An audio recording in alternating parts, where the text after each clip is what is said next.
Nous sommes en 1898 et tu participes à des fouilles à Saqqara. Cet endroit, situé non loin du Caire, regorge de tombes anciennes et de pyramides. En bon aventurier, tu espères trouver quelque chose de vraiment cool et devenir célèbre. De l'or, des manuscrits, des cartes au trésor, des momies de pharaons. Mais tu trouves un oiseau en bois. Tu es très déçu. Ça ressemble à un simple jouet. Un jouet ancien, mais un jouet tout de même.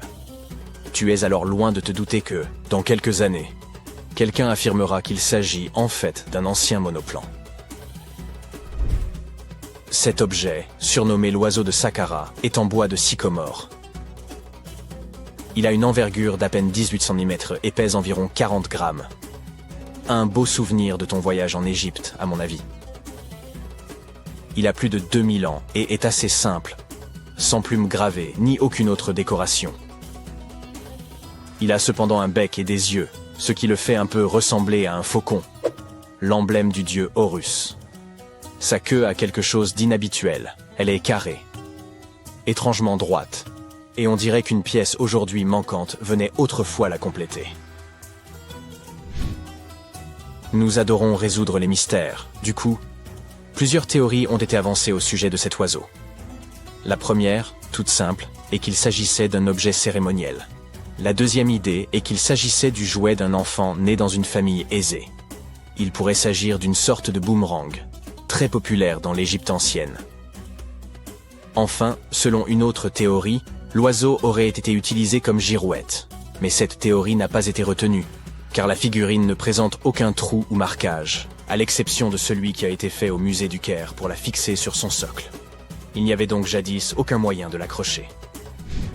Près d'un siècle après la découverte de l'oiseau, l'égyptologue Khalil Messia a proposé une nouvelle théorie selon laquelle il pourrait s'agir d'un modèle de monoplan.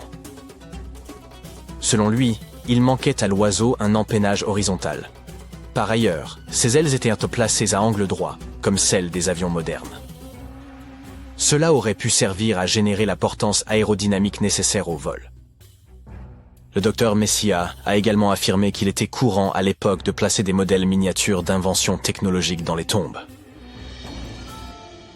Les anciens Égyptiens ont-ils vraiment inventé l'avion en 200 avant notre ère? Cela aurait beaucoup contrarié les frères Wright, que l'on considère comme les inventeurs de l'aviation. Ils n'ont effectué leur premier vol qu'en 1903. Afin de nous en assurer, il nous faudrait tester le modèle. Mais le musée égyptien ne laisserait probablement personne lancer en l'air cette précieuse pièce de collection. C'est pourquoi le concepteur de planeurs, Martin Grégory, a construit un modèle similaire, cette fois en balsa, et a pu conclure que même avec un empennage horizontal, cet avion n'était pas très performant. Affaire résolue. Et non. Une chaîne de télévision n'a pas trouvé cela convaincant et a donc invité un expert en aérodynamique à construire une autre réplique de notre oiseau. Il l'a testé dans des conditions similaires à celles de l'Égypte ancienne et a été impressionné par ses capacités. Ainsi, si le prototype d'un avion a bien été inventé à l'époque des pharaons, il s'agirait d'un OPART, ou objet manufacturé incongru, en français. Soit un objet anachronique, en avance sur son temps en termes de technologie ou d'histoire. Et l'oiseau de Saqqara n'est pas le seul exemple d'une telle chose. En 1901, un groupe de plongeurs a découvert la machine d'Anticythère dans une épave sous-marine près de l'île grecque du même nom. On l'a surnommée le premier ordinateur analogique du monde. Et on pense qu'elle date d'environ 100 ans avant notre ère. Le mécanisme en bronze pouvait indiquer la position du Soleil, de la Lune, des planètes et des étoiles, ainsi que les phases lunaires, les dates des prochaines éclipses solaires, et même la vitesse à laquelle la Lune se déplace dans le ciel. Personne ne sait exactement qui l'a utilisé, ni comment ou où il a été fabriqué. Mais il est évident qu'il était extrêmement précis et bien trop avancé pour son époque. Les premières toilettes à chasse d'eau ont-elles été inventées au XXe siècle? Et non. Les Minoens de Crète et la civilisation de la vallée de l'Indus ont mis au point cette super invention à peu près à la même époque, il y a environ 4000 ans. Leur modèle de plomberie était si bien conçu qu'il a fallu attendre 2000 ans avant de voir apparaître quelque chose d'aussi performant. Une ancienne toilette minoenne a été découverte dans le palais de Knossos. Elle était équipée d'un siège de bois placé juste au-dessus d'un tunnel qui conduisait l'eau d'un réservoir vers un égout souterrain. D'autres toilettes nécessitaient un apport d'eau à l'aide de cruches. Seuls les riches pouvaient s'offrir un tel luxe. À l'époque, si tu possédais un bien immobilier, les toilettes chasses d'eau étaient le signe de ton appartenance aux plus hautes sphères. Les portes automatisées étaient une chose nouvelle en 1931. Mais la technologie qu'elles utilisent est en fait beaucoup plus ancienne. Elle date du 1er siècle de notre ère. Le mathématicien et ingénieur Héron d'Alexandrie imagina à cette époque un système capable d'ouvrir et de fermer les portes. Pour faire fonctionner son invention, il fallait allumer un feu. Un pot en laiton était placé sous le feu, à moitié rempli d'eau. Le pot était ensuite relié à des récipients qui servirent de poids. Grâce à la chaleur, l'eau se déplaçait dans les récipients qui descendaient et tiraient sur les cordes. Rien à voir avec une porte de supermarché qui s'ouvre et se ferme grâce à l'électricité. La porte de Héron mettait des heures à s'ouvrir, et il n'y avait aucun moyen d'arrêter le processus. C'est pourquoi on n'ouvrait les portes qu'une fois par jour, avant que les gens n'entrent dans les temples. Cela ajoutait un peu de mystère aux cérémonies. Incroyable. Il semblerait que la toute première batterie ait été inventée à Bagdad, il y a environ 2000 ans. Un archéologue allemand a découvert une jarre d'argile de forme ovale en 1938. Les scientifiques ne savent toujours pas à quoi elle servait ni qui l'a inventée. Selon une théorie, elle aurait été utilisée pour galvaniser des objets avec des métaux précieux. Lorsqu'elle était remplie d'un acide faible, comme du vinaigre, la batterie produisait environ 1 volt. Selon une autre théorie, il s'agirait d'un récipient destiné à recevoir des rouleaux sacrés. Que dirais-tu de lentilles de contact conçues par Léonard de Vinci? En 1508, il inventa une lentille de verre munie d'un petit entonnoir. Il n'y avait qu'à verser de l'eau à l'intérieur, et cela améliorait la vision. Mais ce n'était pas super pratique. 100 ans plus tard, René Descartes décida d'améliorer cette idée. On dit lentilles de contact, parce qu'elles sont censées entrer en contact avec les yeux, tu vois? Ce tube de verre rempli de liquide permettait une meilleure vision.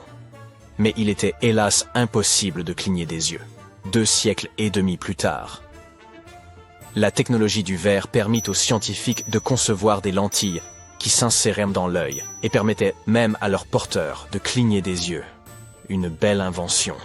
Toutefois, ces lentilles étaient fabriquées en verre soufflé et l'œil ne pouvait pas respirer. Une 50aine d'années plus tard, les concepteurs adoptèrent le plastique, plus léger, incassable et résistant aux rayures, même si les lentilles couvraient encore l'œil entièrement. Ce n'est qu'en 1948 qu'un certain Kevin Tuohy ponça une lentille en plastique et se rendit compte qu'elle restait en place même en ne couvrant que la cornée. Imagine-toi vivre dans le Londres du 19e siècle et avoir besoin d'envoyer un message à New York. Cela prenait alors une dizaine de jours. Du coup, lorsqu'en 1858 les délais passèrent de quelques jours à quelques heures, ce fut une véritable révolution. Le premier message fut envoyé par la reine Victoria elle-même, grâce à un câble télégraphique transatlantique qui passait sous l'océan. Hélas, cette invention ne survécut que quelques semaines. Et il fallut attendre des années pour qu'on puisse à nouveau s'en servir. Sécante, cosinus, tangente, sinus, 3,14159. C'était le cri de ralliement du club de trigonométrie à l'époque. Pour tous les autres élèves du cours de mathématiques, des termes tels que sinus, tangente et pi étaient tout simplement déconcertants. Qui les a inventés et pourquoi? Leur seul but était-il de rendre les choses plus difficiles pour les élèves? Eh bien, pas tout à fait. La trigonométrie a été inventée par les anciens Égyptiens. Ils avaient besoin de ces connaissances pour construire leurs pyramides, et ils ont fait du bon travail. La grande pyramide de Gizeh est toujours debout aujourd'hui, quelques 4500 ans après sa construction. Et personne n'a fait de réclamation. Sortons donc de cette salle de classe et partons pour un voyage dans le temps, afin de percer les secrets de la précision des anciens Égyptiens. Vous voici sur le chantier de la Grande Pyramide, à une quinzaine de kilomètres du Caire en Égypte. La ville n'est pas encore là. Vous n'êtes entouré que du désert et des nombreux ouvriers. Ils transportent de gros blocs de pierre pesant chacun 2,5 tonnes. Ces blocs se trouvent sur des traîneaux de bois qui eux-mêmes reposent sur de gros cylindres. Une équipe de 8 hommes fait rouler ces blocs en avant. Cela fait tout de suite penser au rouleau d'une caisse enregistreuse de supermarché. Le principe est exactement le même, mais l'échelle est plus grande, beaucoup plus grande. Les scientifiques estiment que les Égyptiens ont utilisé 2,3 millions de blocs de ce type rien que pour la Grande Pyramide. Et le bloc qui se trouve devant vous est l'un des plus légers. Le plus lourd d'entre eux pesait près de 15 tonnes. Mais d'où venaient tous ces blocs? La plupart provenaient de carrières situées autour de Gizeh. Ce n'est pas très impressionnant, pensez-vous. Mais attendez de savoir comment les ingénieurs de l'Antiquité ont transporté du granit sur 800 km jusqu'à la pyramide. À l'époque, il n'y avait ni chemin de fer, ni autoroute. Mais il y avait le Nil, ce fleuve puissant. Les chercheurs pensent même que les Égyptiens ont creusé un canal pour relier le Nil directement au site de construction des pyramides. Il suffisait alors d'attendre le début de la saison des crues, et le tour était joué. La montée des eaux faisait flotter les lourds blocs de pierre. Mais comment ont-ils ensuite soulevé tous ces énormes cailloux sur la terre ferme pour les empiler ainsi jusqu'au sommet? Disposaient-ils de grues gigantesques? Les anciens Égyptiens ont contourné ce problème, littéralement. L'un des ouvriers vous montre maintenant la rampe géante qui fait le tour de la pyramide qu'ils sont en train de construire. C'est ainsi qu'une route de montagne se ferait un chemin en zigzag jusqu'au sommet. Si la rampe rejoignait directement le sommet de la pyramide, les ouvriers ne pourraient pas s'en servir pour tirer les blocs de pierre. Elle serait trop abrupte. Les scientifiques ont calculé que l'inclinaison maximale était de 8%. Les anciens Égyptiens ont donc simplement prolongé la rampe autour de la pyramide. Encore une fois, il ne s'agit que de théorie, car la rampe aurait pu se trouver à l'intérieur de la pyramide, comme le suggèrent certains chercheurs. La méthode de construction exacte reste un mystère, gardé jalousement par le Sphinx. C'est son vrai nom, n'est-ce pas? Eh bien c'est faux. Le grand Sphinx n'est que le pseudonyme de la statue. Vous savez, ce nom que prennent les écrivains lorsqu'ils veulent se cacher leur véritable identité, ou le nom de scène d'un chanteur. Le véritable nom du Sphinx, traduit de l'égyptien, signifie « Horus à l'horizon ». C'était le nom de la divinité égyptienne du ciel. Le mystère ne s'arrête pas là. Un homme passe devant vous avec un seau de peinture. Il va ajouter une touche de couleur au grand Sphinx. Les chercheurs ont trouvé des taches de cette couleur rouge à côté de son oreille. Il s'agit d'une peinture très résistante, qui a tenu pendant des milliers d'années. Vous vous tenez maintenant en face du Sphinx. Vous levez les yeux. Il est très grand, n'est-ce pas? 20 mètres, pour être précis. Résistez à l'envie de prendre un selfie. Allez, vous pouvez le faire. Vous remarquez maintenant autre chose. On dirait que le Sphinx se trouve au centre d'un triangle géant. C'est l'un des côtés de la grande pyramide. Et non, vos yeux ne vous jouent pas des tours. Le Sphinx se trouve vraiment au centre de la face latérale de la pyramide. C'est ici que les mathématiques entrent en jeu. Une pyramide a 4 faces, appelées faces latérales. Il y a aussi une 5e face, la base, mais elle n'est pas visible. C'est, vous l'avez deviné, la face cachée. Le Sphinx a un dernier mystère à révéler, son âge. Les scientifiques s'accordent à dire que c'est le pharaon Képhren qui l'a construit. Il a régné après son père qui avait construit la grande pyramide, toute proche. Les deux structures ont donc été achevées à la même époque. Mais revenons à nos jolis nombres. Vous avez entendu parler de Cléopâtre, cette princesse égyptienne dont on dit qu'elle était d'une grande beauté? Elle a vu les pyramides, mais elle vivait plus près de l'époque du premier iPhone que de celle des bâtisseurs de pyramides. Fascinant, non? Vous pouvez voir des milliers de personnes autour de vous. Ils travaillent dur pour construire le tombeau du pharaon. Mais combien sont-ils exactement? Un philosophe grec a estimé qu'il y avait jusqu'à 100 000 ouvriers. Ce chiffre semble acceptable pour une structure aussi gigantesque, mais il ne peut pas être correct. La science ne peut tout simplement pas confirmer ce chiffre. Les égyptologues estiment le nombre total d'ouvriers à 30 000. Et oui, Indiana Jones était l'un d'entre eux, du moins sur le grand écran, mais il est arrivé en retard. Les égyptologues en savent beaucoup sur les pyramides, mais ils ne savent pas tout. Non pas parce qu'ils ne veulent pas savoir, mais parce qu'ils n'ont pas encore recueilli suffisamment de preuves. Ils ne peuvent que supputer le processus de construction. D'abord, les ingénieurs arrivaient pour choisir le bon endroit et prendre les mesures nécessaires. C'est pour cela qu'ils avaient besoin de toutes ces mathématiques compliquées. Ensuite, il fallait s'approvisionner en matériaux. les gros blocs de pierre dont j'ai parlé plus haut. Les bateaux les livraient à l'emplacement de la future pyramide, et les ouvriers pouvaient enfin s'atteler à la tâche. Ils travaillaient en petits groupes, mais ils étaient au moins 2000 à ciseler et à sculpter à tout moment. Cela ressemble à un chantier d'aujourd'hui? C'est très similaire, mais ça se passe il y a des milliers d'années. Il est étonnant de voir ce que les Égyptiens de l'Antiquité étaient capables de réaliser avec des outils en cuivre et en pierre. La pyramide est maintenant terminée. Mais s'agit-il de la même pyramide que celle que nous voyons aujourd'hui? Pourquoi cette structure brille-t-elle sous le soleil du désert? N'est-elle pas censée être d'un jaune poussiéreux? Eh bien non. Au fil du temps, l'activité humaine et les éléments ont complètement décapé la couche extérieure des pierres. Des artisans experts avaient poli ces blocs en utilisant uniquement de la pierre et du sable. Le résultat final était une pierre lisse et brillante. Le jour de son achèvement, la grande pyramide de Gizeh était un triangle de lumière parfait. Ses faces polies étaient crantaux comme des miroirs géants, reflétant le puissant soleil égyptien. C'est à ce moment-là que vous devez mettre vos lunettes. La chose brillante que vous voyez au sommet de la pyramide est en réalité faite d'or. On appelle pyramidion la pierre de couronnement que l'on place tout en haut d'une pyramide. Elle était recouverte de feuilles d'or. Comme vous pouvez le deviner, ce sont ces pierres qui ont disparu en premier. Avant de vous ramener dans votre salle de classe, nous allons faire un autre arrêt. Nous nous rendons dans les îles britanniques. Et non, ce n'est pas à Stonehenge que nous allons. Il s'agit de Newgrange, dans le comté de Meath. Les scientifiques estiment que les anciens peuples d'Irlande ont construit ce monument de pierre aux alentours de 3200 ans avant notre ère. Il est donc plus ancien que Stonehenge et que la grande pyramide de Gizeh. La fonction du monticule circulaire de Newgrange est la même que celle de la grande pyramide et est tout aussi mystérieuse. On estime à plus de 220 000 tonnes le volume de pierres détachées présentes dans la vallée. Et il ne s'agit pas de pierres jetées au hasard sur une pile. L'ordre dans lequel elles sont disposées rend la structure imperméable. Cela expliquerait comment Newgrange a pu tenir si longtemps. N'avez-vous pas soudain envie de vous procurer un étui bien étanche pour votre téléphone? Vous êtes de retour à votre pupitre.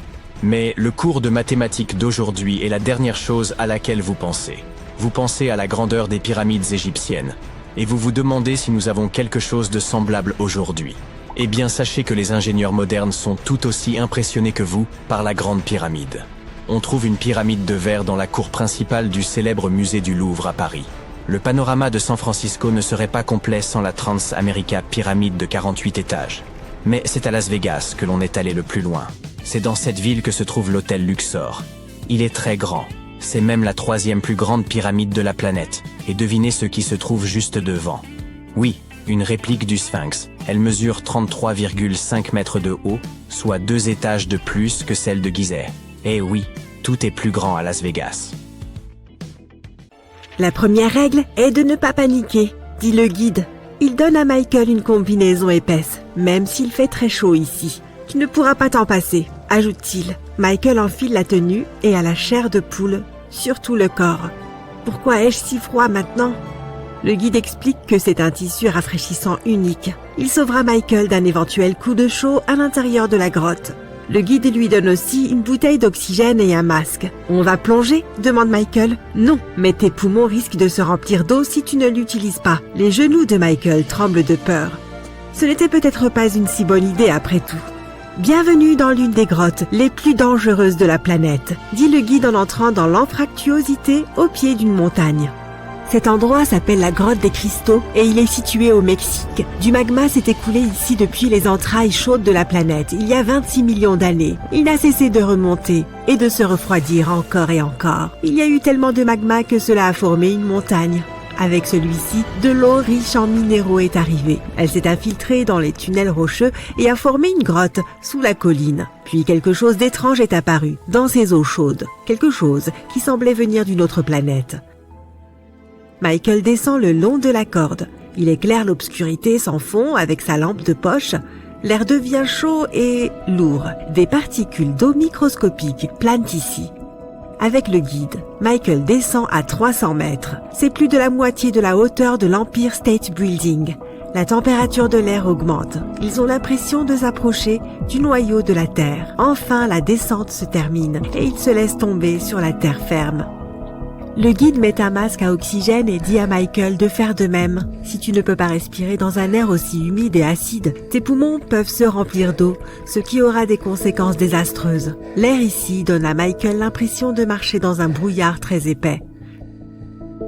La température atteint 58 degrés, soit plus que dans les déserts les plus chauds du monde. Michael éclaire son chemin et remarque quelque chose de grand, blanc et brillant. C'est une énorme colonne de cristal qui sort du sol et qui s'élève vers le haut.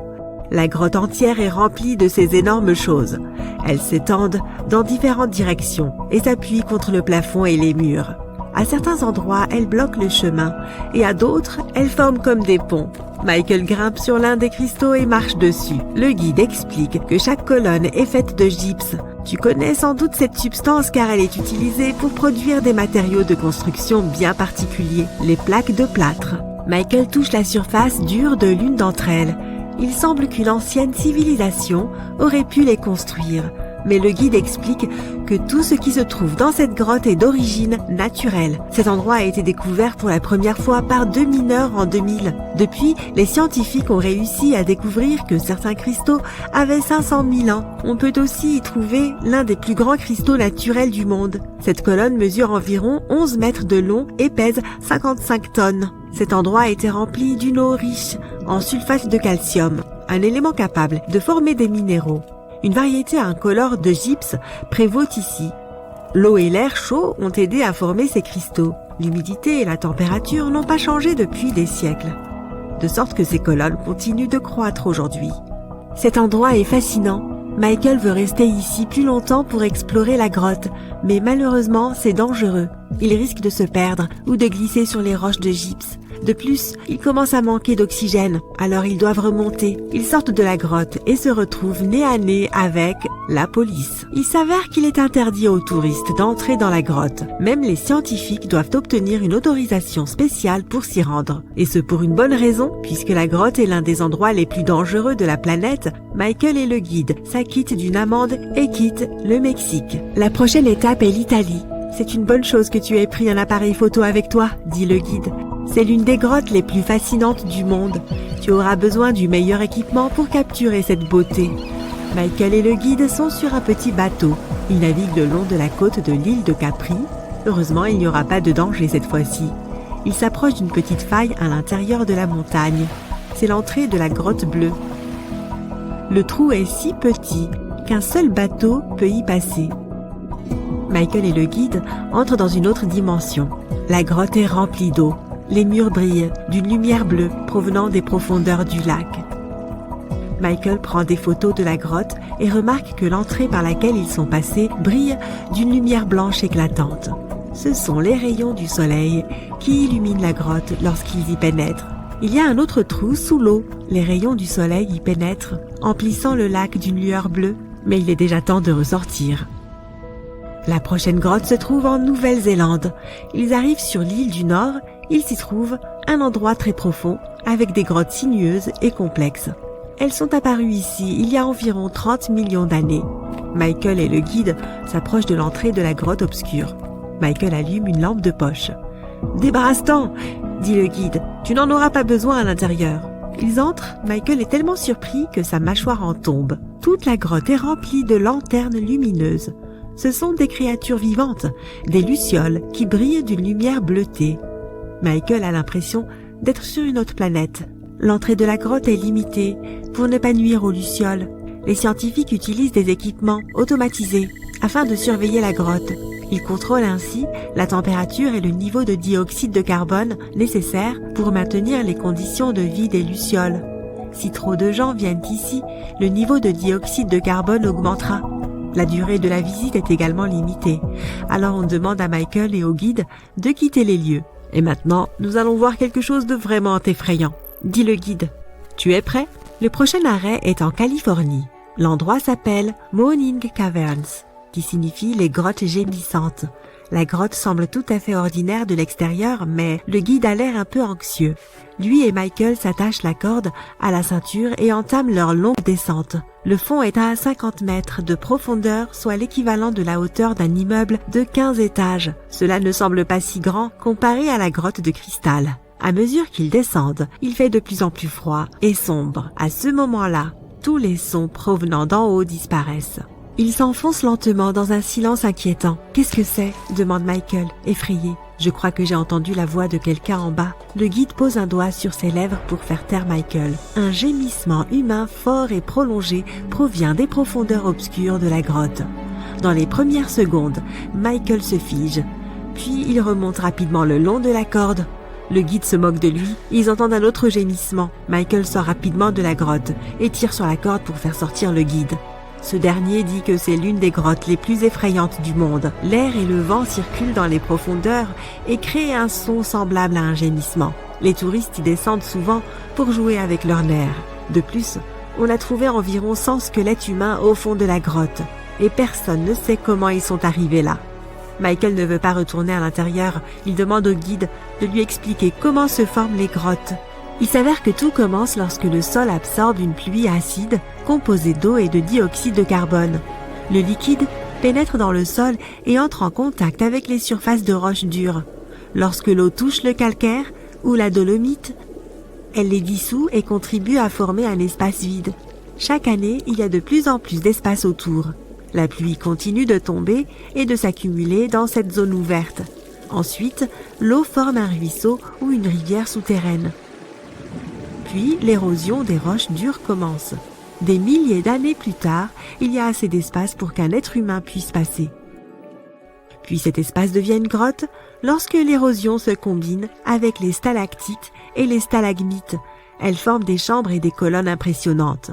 Au fait, tu connais la différence entre les stalactites et les stalagmites ? Les stalactites pendent du plafond tandis que les stalagmites sortent du sol. Il faut environ 1 million d'années pour développer de tels paysages souterrains. Ainsi, chaque fois que tu te promènes dans ces endroits, tu entres en contact avec le lointain passé de notre planète.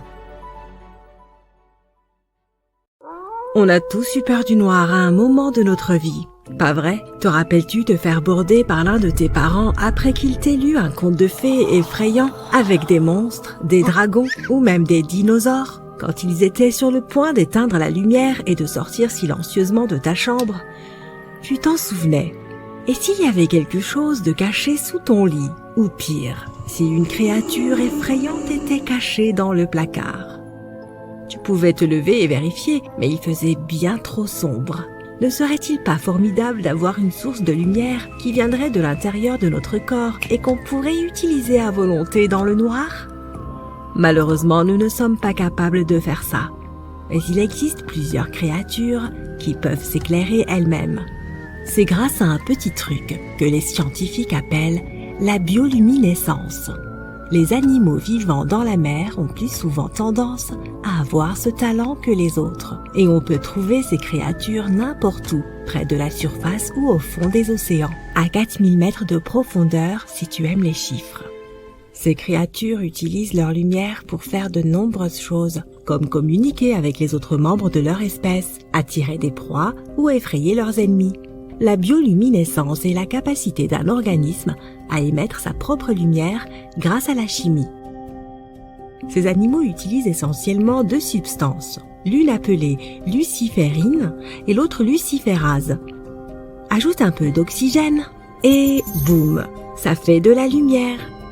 Si tu te demandes si quelqu'un a jeté un bâton lumineux dans l'océan, regarde si cette lumière est bleue, verte ou même rouge. Elle est même généralement répartie sur une grande surface ressemblant parfois à des paillettes ou à un ciel étoilé. Cette atmosphère romantique est due aux calmars, aux petits crustacés et aux algues. J'ai un autre phénomène inhabituel pour toi.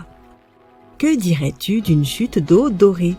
Sérieux, ça existe vraiment, et c'est un phénomène naturel. Pour la voir, il faut aller au parc national de Yosemite, à Horsetail Fall. Assure-toi de planifier ton voyage en hiver ou au début du printemps, car c'est le seul moment de l'année où tu pourras voir cet impressionnant phénomène. Il n'y a pas besoin d'explications scientifiques. Ce n'est rien d'autre que la lumière du soleil au crépuscule qui illumine la chute d'eau de telle manière qu'elle prend l'apparence d'une rivière de lave. Ou d'or, à toi de voir. C'est la raison pour laquelle, à cette époque de l'année, cette chute d'eau est également appelée la chute de feu. Malheureusement, ce phénomène devient de moins en moins visible avec les années, principalement à cause de la sécheresse et d'autres problèmes liés à la fonte des neiges. Donc si tu t'y rends, garde toujours un œil sur la cascade, car l'effet est très bref. As-tu déjà entendu parler d'un orage sale ? C'est ce qu'on appelle aussi la foudre volcanique. Apparemment, les spécialistes qui étudient ce phénomène n'ont pas encore bien cerné de quoi il s'agit. Lorsqu'un orage ordinaire se produit, des particules de charge positives et négatives entrent en collision, créant une étincelle géante que nous appelons éclair. Cela produit aussi beaucoup de bruit, le tonnerre. Mais quand un volcan entre en éruption, certaines particules de cendres volcaniques se chargent électriquement. Étant projetées dans les airs avec une force énorme, elles entrent en collision et provoquent des décharges électriques.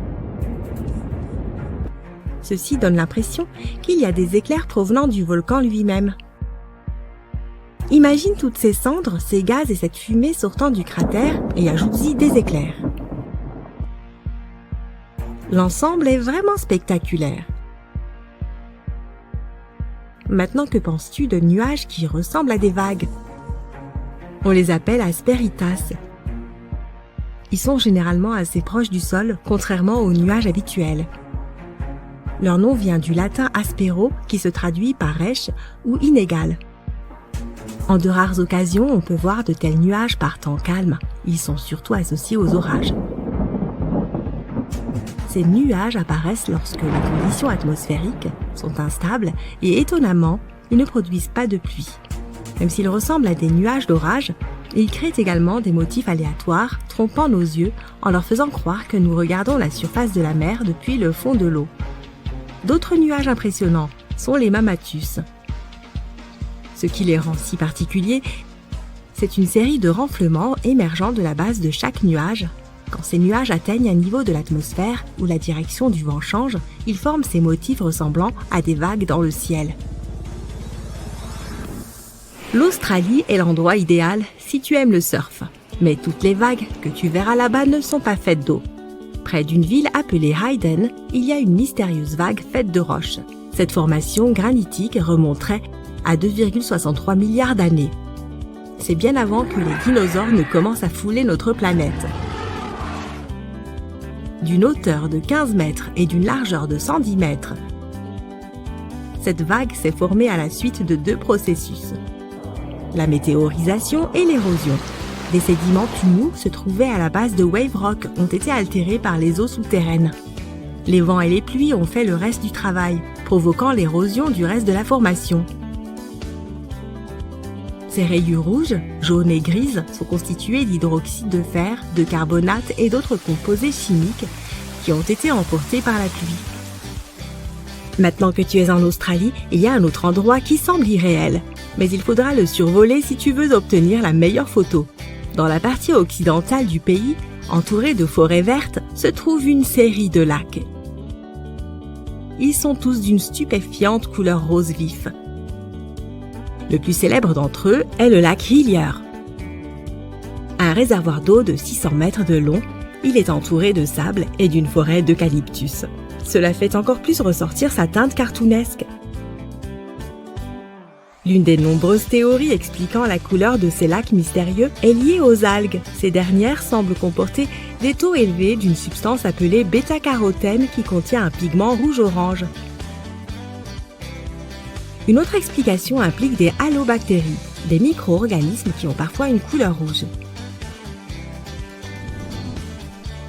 Des fois que tu n'aimes pas voler, ces lacs sont également parfaits pour s'y baigner. Ils ne sont pas toxiques même s'ils contiennent beaucoup de sel. Cela signifie que tu peux y flotter facilement et l'eau n'abîmera pas ton maillot de bain. En hiver, dans le nord du Canada, un phénomène étrange se produit au lac Abraham, dans l'Alberta. Sous la surface gelée, on peut apercevoir des formes bizarres ressemblant à des méduses congelées. Ce n'est absolument pas le cas, car ces formations effrayantes ne sont que des bulles de méthane gelées. Ce sont des poches de gaz qui ont été piégées sous l'eau après que le lac est gelé. Elles apparaissent lorsque des feuilles et de l'herbe tombent dans l'eau et que des bactéries se dégradent. Ce processus les transforme en méthane.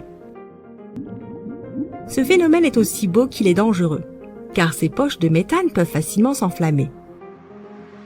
Quand les températures remontent au printemps, la glace fond et ses bulles commencent à éclater et à pétiller. C'est très spectaculaire à observer. Imagine un lac de soda. Rappelle-toi simplement de ne pas apporter la moindre source de feu. Cela peut être dangereux pour les visiteurs. On peut observer ce type de lac dans tout le parc national de Banff, au Canada. La nature a souvent tendance à faire sa propre musique. Il suffit d'écouter le son des grillons la nuit ou le bruit apaisant d'une chute d'eau. Mais dans le comté de Bucks, en Pennsylvanie, un étrange phénomène géologique porte les vocalises de la nature à un tout autre niveau. Ces rochers s'appellent les Ringing Rocks. Et les scientifiques ne peuvent toujours pas expliquer leur comportement inhabituel. Si on frappe ces pierres avec un objet lourd, comme un marteau ou une autre pierre, elles émettent un tintement comme si elles étaient creuses. Mais elles ne le sont pas du tout. Ce qui rend les Ringing Rocks encore plus étranges, outre le son mystérieux qu'ils émettent, c'est qu'aucun animal ne veut s'y attarder, même si ces rochers sont entourés d'une épaisse forêt. Les scientifiques n'ont pas encore réussi à déceler la moindre activité animale dans la région. Ce qui est encore plus frappant, c'est que malgré tous les arbres qui les entourent, on ne trouve aucune feuille sur ces rochers. La raison pour laquelle ces rochers sont si peu attrayants pour les animaux et la végétation reste un mystère. Vous avez décidé de faire de la plongée sous-marine pour la première fois. L'eau est claire et le soleil illumine le fond marin. Vous prenez quelques selfies avec les poissons qui passent, quand soudain, l'océan devient sombre comme la nuit. Vous levez les yeux et, oh, mon Dieu, qu'est-ce que c'est que cet énorme animal? Ce n'est certainement pas un requin, pas plus qu'une baleine. Est-ce une tortue? Oui, mais n'ayez pas peur, elle ne va pas vous faire de mal. Si vous aviez vécu sur cette même terre il y a environ 72 millions d'années, alors peut-être que cela aurait pu vraiment vous arriver. Les scientifiques ont récemment découvert les fossiles d'une énorme tortue marine qui aurait pu atteindre jusqu'à 4 mètres de longueur. Si vous n'avez aucune idée de ce que cela représente, voyons quelques exemples. C'est la longueur moyenne d'un hippopotame, de 6 Golden Retrievers mis bout à bout, ou de 2 Michael Jordans empilés l'un sur l'autre. Le nom scientifique de cette tortue, la Leviathanochelissa enigmatica, est un hommage au monstre marin de légende connu sous le nom de Léviathan. Peut-être vous en souvenez-vous de vos cours de mythologie à l'école. Le Léviathan est censé être une créature mythique qui avalerait des navires entiers ou les marins considérés comme trop avides par la créature. Pouvez-vous imaginer être avalé par cette énorme tortue de mer? Moi, je passe mon tour. Les fossiles de cette gigantesque créature ont commencé à être excavés entre 2016 et 2021 dans le nord-est de l'Espagne. Le premier fossile a été localisé par un randonneur dans les Pyrénées espagnoles et il mesurait environ 20 cm de long. Le bassin de cette tortue mesurait à lui seul près de 90 cm. Il s'agirait très certainement de l'une des plus grosses tortues aujourd'hui, si elle ne s'était pas éteinte. Pour information, la plus grande tortue de mer vivante à l'heure actuelle peut atteindre jusqu'à 2 mètres de long, ce qui est déjà pas mal. Et maintenant, que diriez-vous d'un gigantesque scorpion préhistorique? Je parie que la plupart des gens ici ne sont pas de grands fans de ces créatures, d'autant qu'elles sont venimeuses. C'est pourquoi l'idée d'un scorpion aquatique mesurant près de 3 mètres de long pourrait être le cauchemar de certains. Disons simplement que s'ils n'avaient pas disparu il y a environ 400 millions d'années, les lacs et les rivières seraient des endroits beaucoup moins bucoliques pour les humains d'aujourd'hui.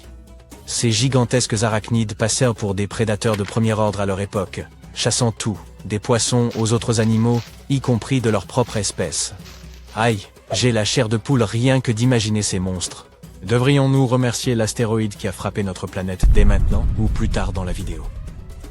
Un autre animal préhistorique qui stupéfierait les humains s'il était encore vivant est le célèbre Megatherium, un paresseux de proportions gigantesques. On pense que cet énorme paresseux aurait pu atteindre jusqu'à 6 mètres de long, pour un poids de près de 360 kilos. Ces restes sont été retrouvés dans les forêts de las prairies d'Amérique du Sud. La créature avait pour habitude de se tenir sur ses deux pattes afin d'atteindre les feuilles des plus hautes branches. Ces paresseux géants avaient de longues griffes. Elles les aidaient à grimper aux arbres. Je dois bien admettre, Je ne me pas très à l'aise en imaginant ces paresseux de la taille d'un éléphant grimper aux arbres. Oh, bien sûr, certains dinosaures feront partie de notre liste de créatures surdimensionnées. Mais avant cela, voici un fait amusant. Saviez-vous que certains dinosaures sont toujours vivants aujourd'hui?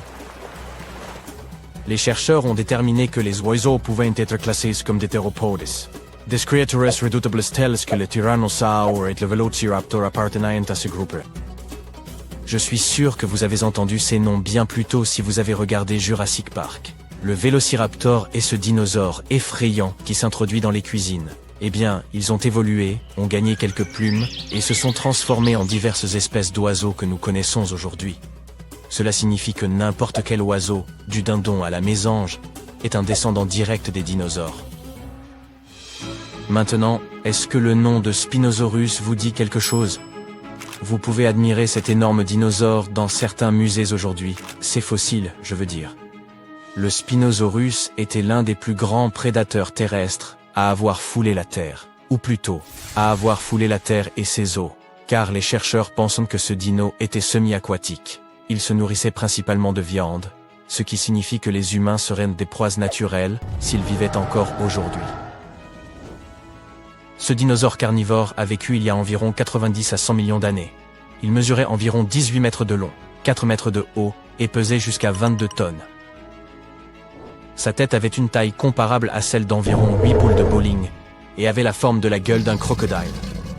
En gros, le Spinosaurus était un grand éléphant d'Afrique avec une bouille de croco.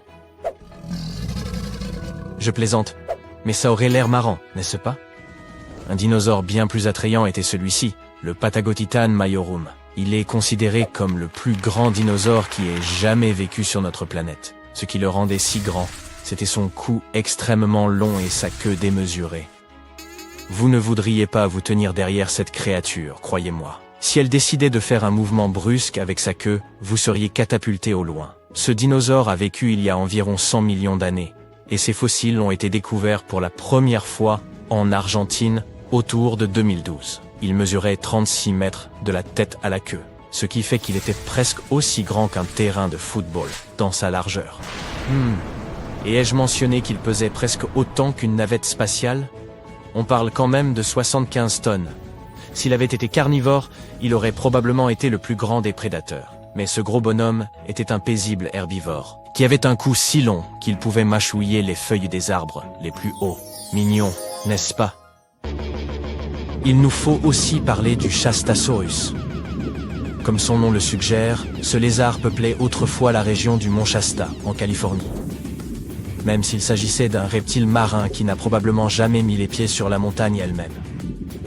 Ce dino mesurait en général 7 mètres de long, mais il existait une variété spécifique de cette espèce qui pouvait atteindre jusqu'à 21 mètres, soit la taille de la grande baleine bleue. Ce qui fait de lui le plus grand reptile marin à avoir jamais vécu. Un fait amusant à propos du Shastasaurus est que les scientifiques pensent qu'il n'avait pas de dents, ce qui signifie qu'il ne pouvait se nourrir que de proies à corps mou, comme les calamars, par exemple. Le prochain animal sur notre liste est justement la baleine bleue. Croyez-le ou non, le plus grand animal vivant sur Terre a en fait commencé petit. De nos jours, une baleine bleue adulte moyenne peut atteindre jusqu'à 30 mètres de long et peser jusqu'à 200 tonnes. C'est plus ou moins le poids de 40 éléphants réunis, ou de 30 tyrannosaures, ou de 250 personnes de taille moyenne. Les baleines bleues doivent consommer jusqu'à 500 millions de calories par jour pour alimenter ce corps. Juste pour information, c'est l'équivalent de 30 000 Big Mac. Mais les baleines bleues n'ont pas toujours été aussi grandes. Elles ont en fait évolué à partir d'un mammifère à 4 pattes qui arpentait la Terre il y a environ 48 millions d'années. Leur ancêtre s'appelait Pachycetus et ne mesurait que 2 mètres de long. Voici un autre fait amusant. Pour pouvoir vivre dans l'eau comme elle le fait aujourd'hui, la baleine bleue a dû fournir un intense effort d'adaptation. La baleine bleue peut renouveler entre 80 et 90% de l'oxygène dans ses poumons à chaque fois qu'elle respire. En comparaison, un humain n'en renouvelle que jusqu'à 15%. Cela permet à ces créatures de plonger jusqu'à 1 heure entière et d'atteindre une profondeur stupéfiante de 100 mètres. Les éléphants étaient destinés à faire partie de cette liste. Les éléphants d'Afrique sont actuellement les plus grands animaux terrestres de notre planète. Ils peuvent atteindre environ 4 mètres de haut et peser jusqu'à 7 tonnes. C'est assez petit si on les compare à d'autres animaux qui ont autrefois vécu sur Terre, n'est-ce pas? Mais si on place un humain d'environ 1,80 m à côté d'un éléphant, on voit bien qu'il n'est pas si petit que ça. Les éléphants d'Afrique sont plus grands que leurs proches parents, les éléphants d'Asie, et ils ont une espérance de vie similaire à celle des humains, jusqu'à 70 ans. Pokémon nous a peut-être tous fait un jour souhaiter que les salamandres soient de véritables dragons. Bien que ce ne soit pas le cas, elles peuvent quand même être fascinantes. Il existe une espèce géante de salamandre, qui est connue pour être le plus grand amphibien vivant. Elles peuvent atteindre la taille d'un humain de taille moyenne, soit 1,80 m. Je doute que ce soit une rencontre sous-marine très agréable. Aussi loin que l'on se souvienne, les gens ont bien tenté d'inventer des histoires au sujet d'humains, à l'allure bizarre.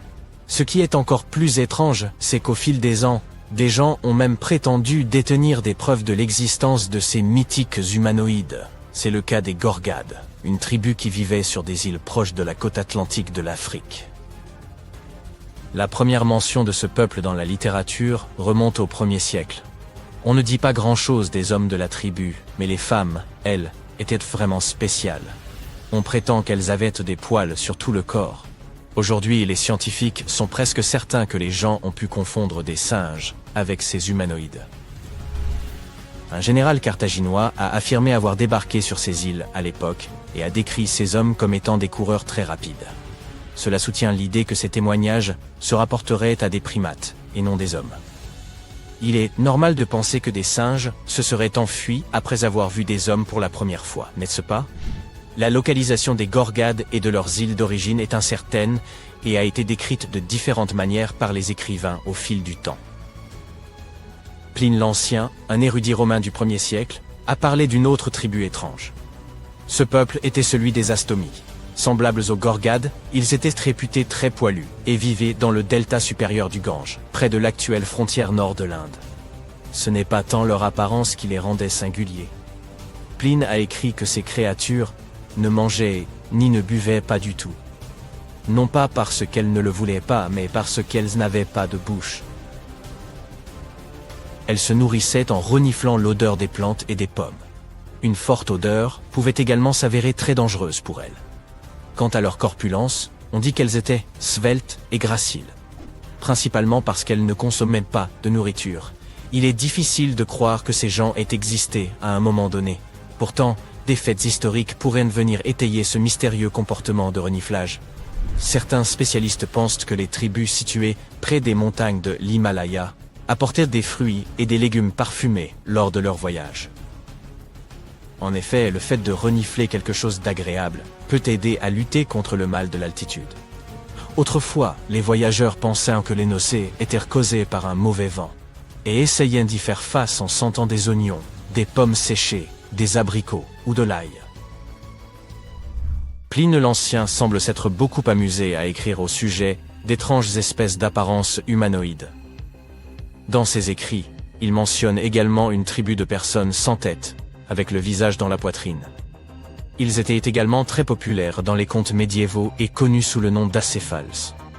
Ils auraient vécu dans les régions montagneuses et boisées d'Afrique du Nord, entourés de bêtes sauvages telles que les lions de l'Atlas, les éléphants et autres vipères.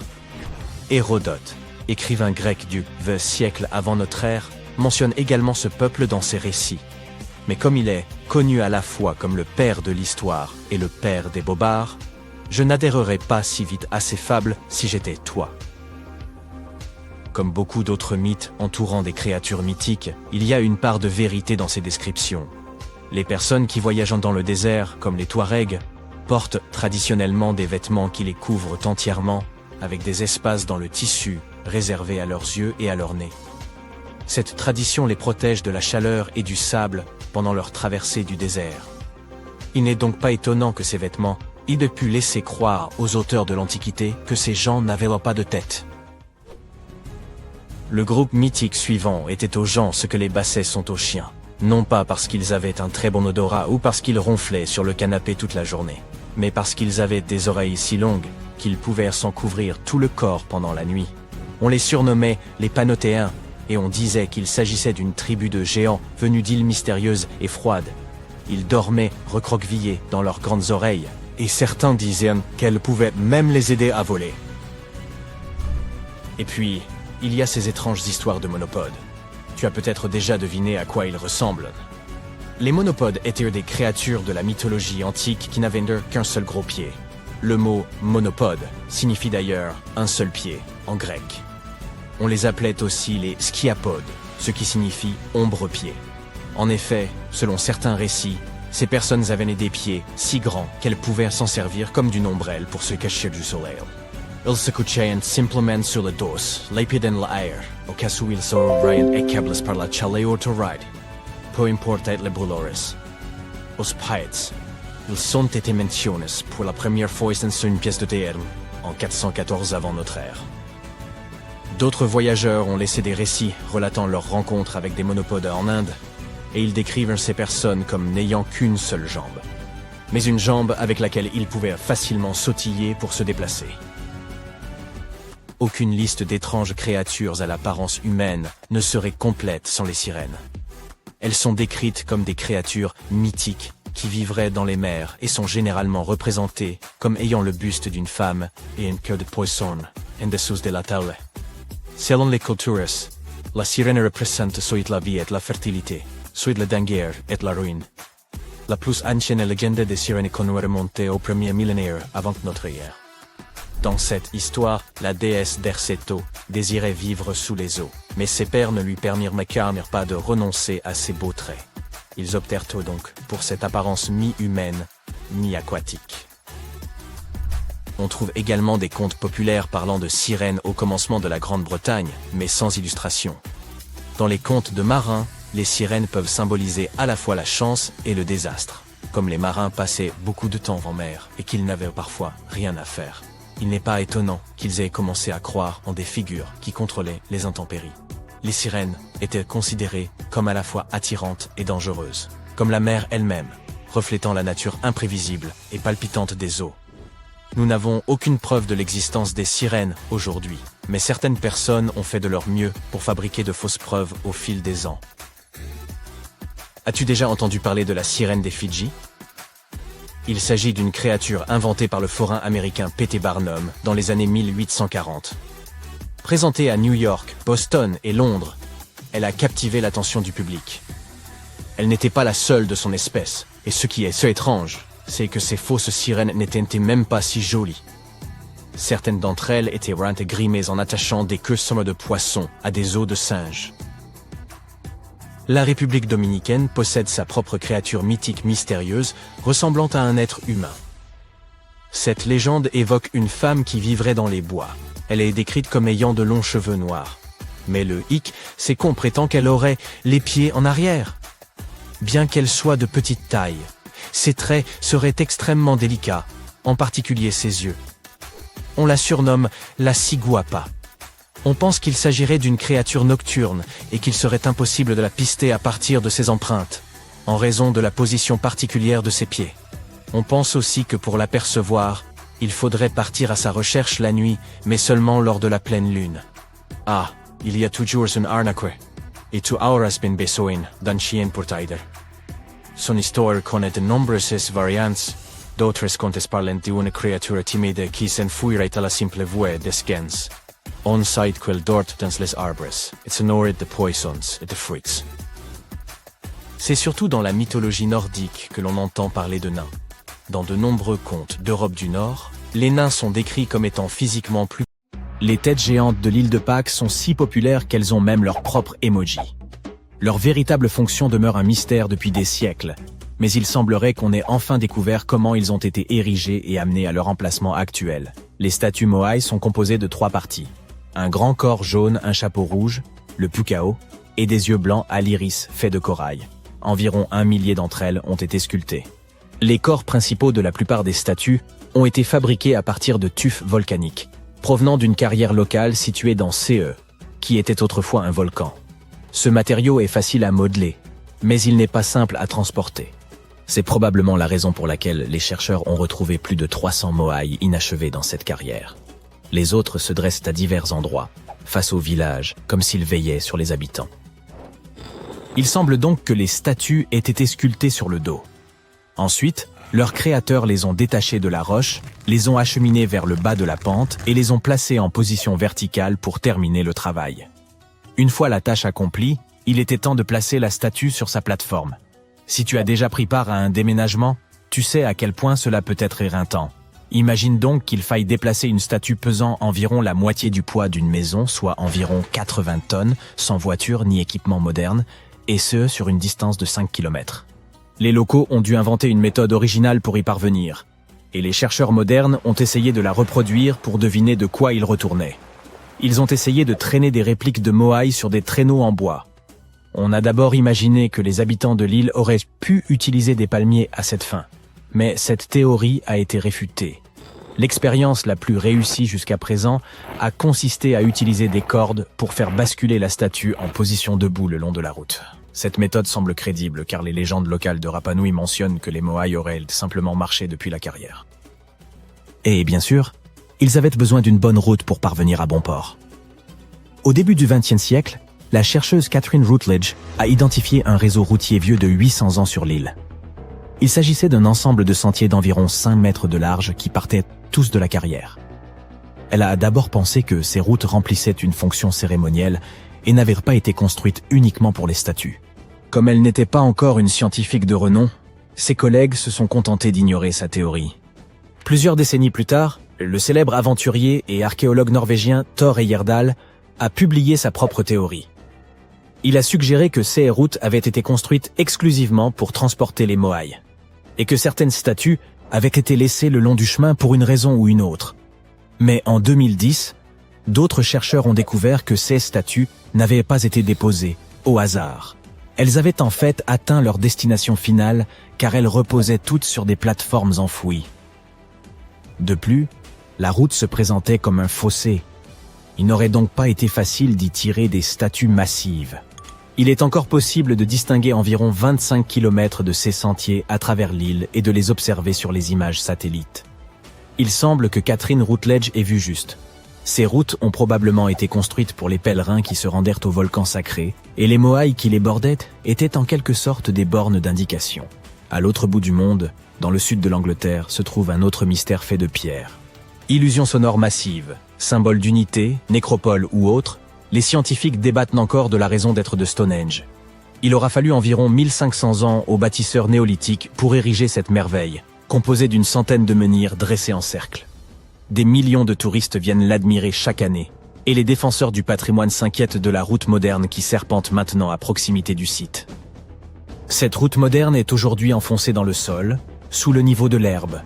Et même si les archéologues pensaient pouvoir trouver une route plus ancienne en dessous, ils n'entretenaient que de minces espoirs.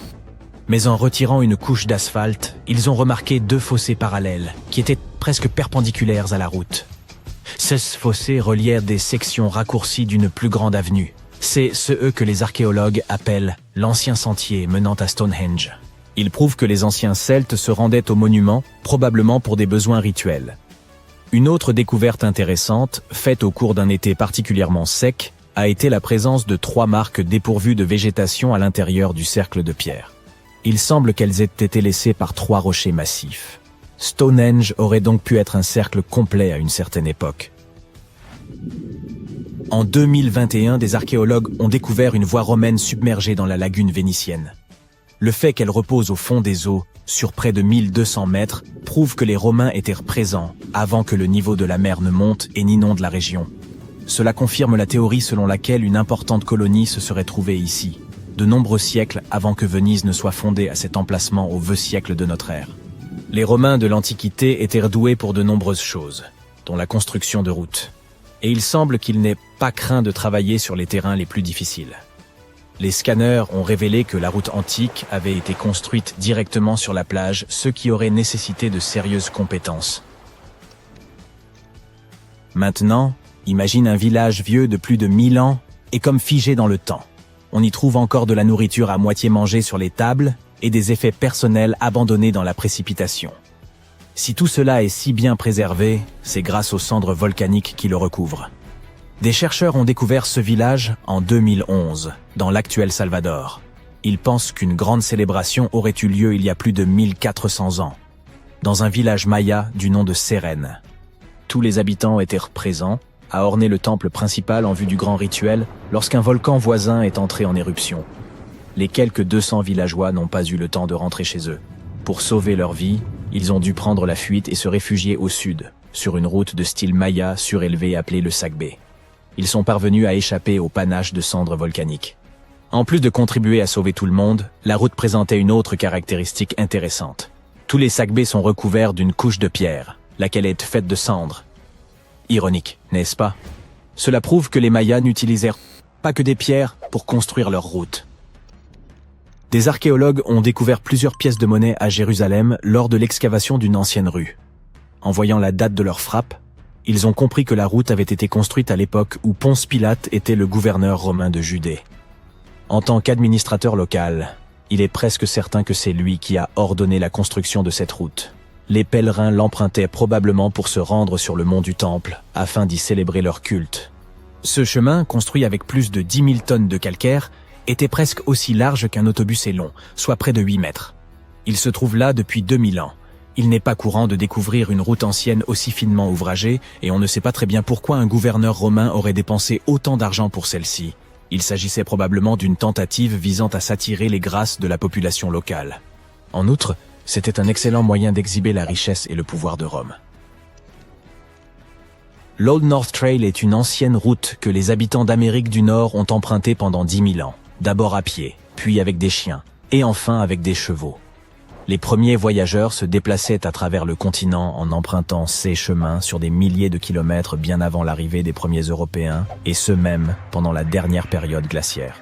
Ils s'en servaient pour transporter des marchandises, explorer, rendre visite à des parents ou encore trouver un partenaire. Les chercheurs ne cessent de retrouver des preuves de la véracité des légendes des Indiens pieds noirs à propos de cette piste. Il pourrait même s'agir de la route qui a servi à l'une des plus grandes migrations humaines de l'histoire.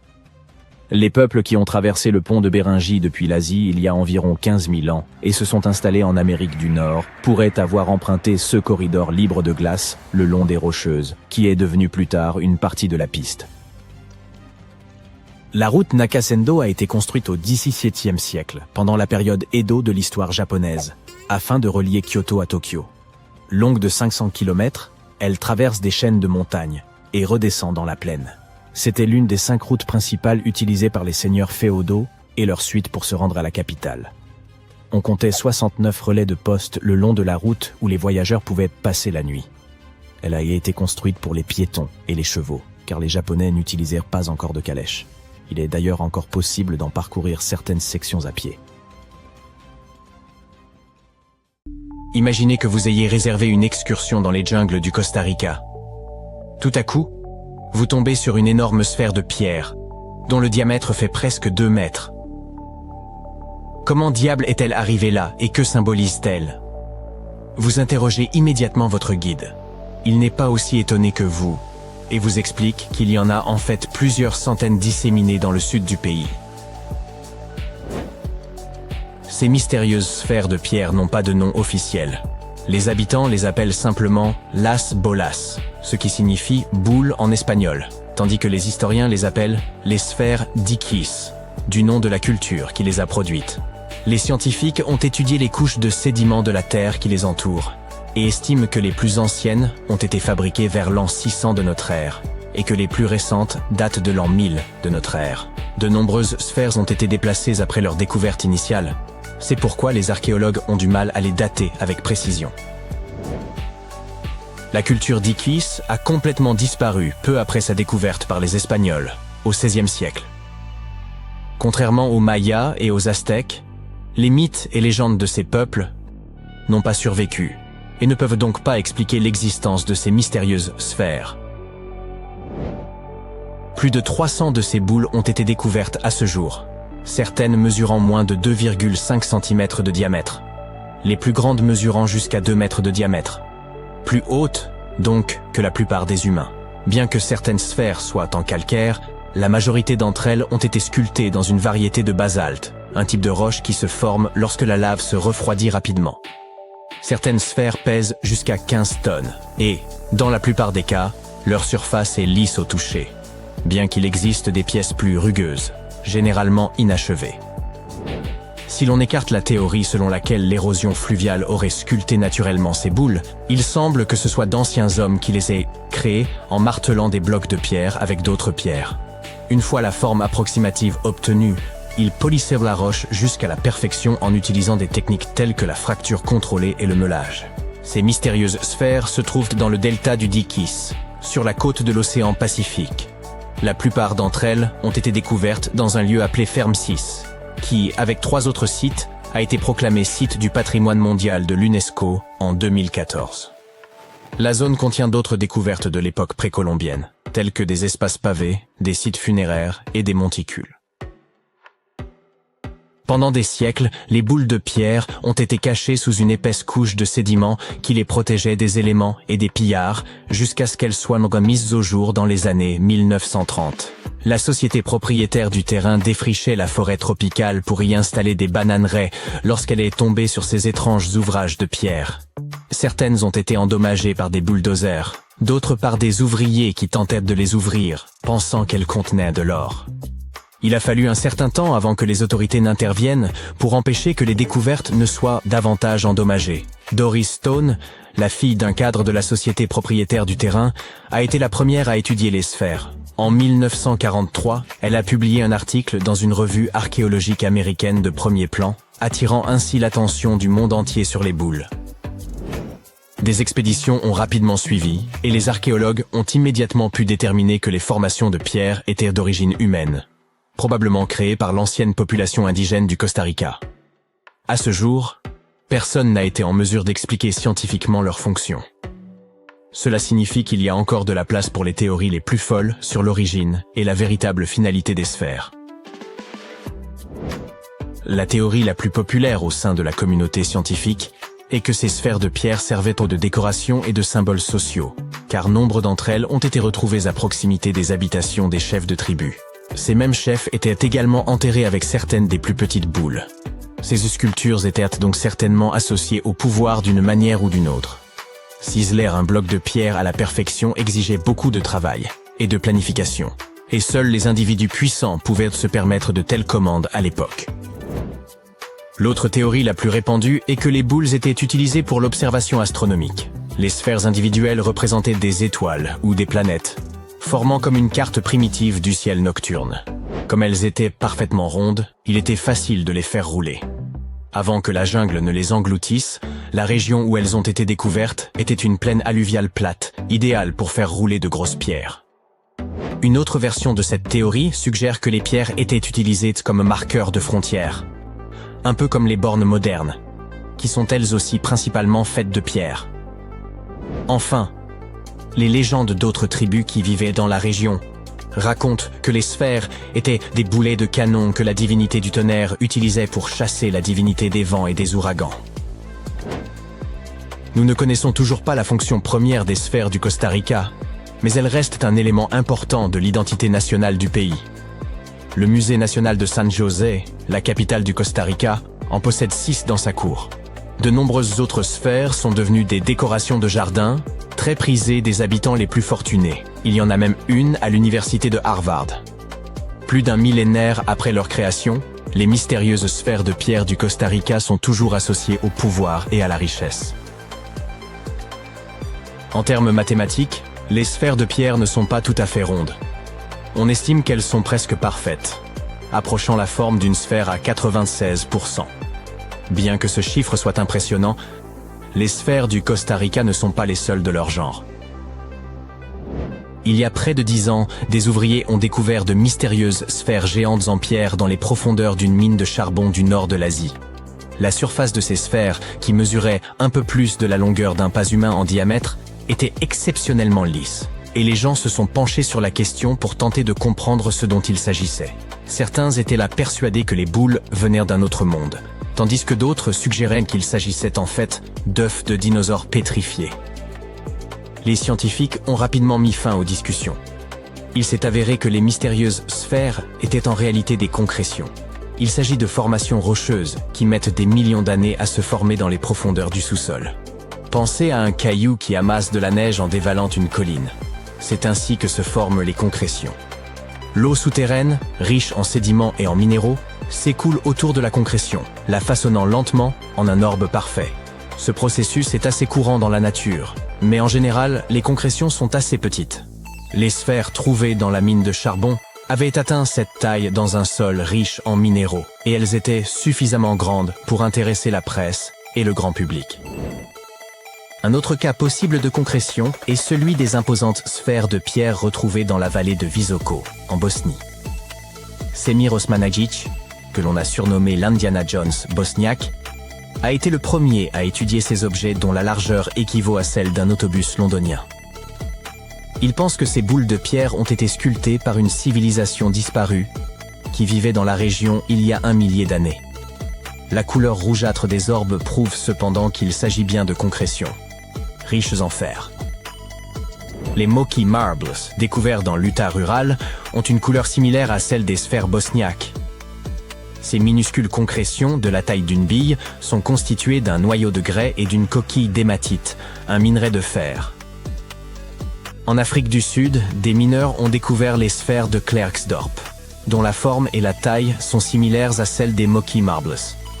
La seule différence est que celles-ci se sont formées à l'intérieur de sédiments et de cendres volcaniques.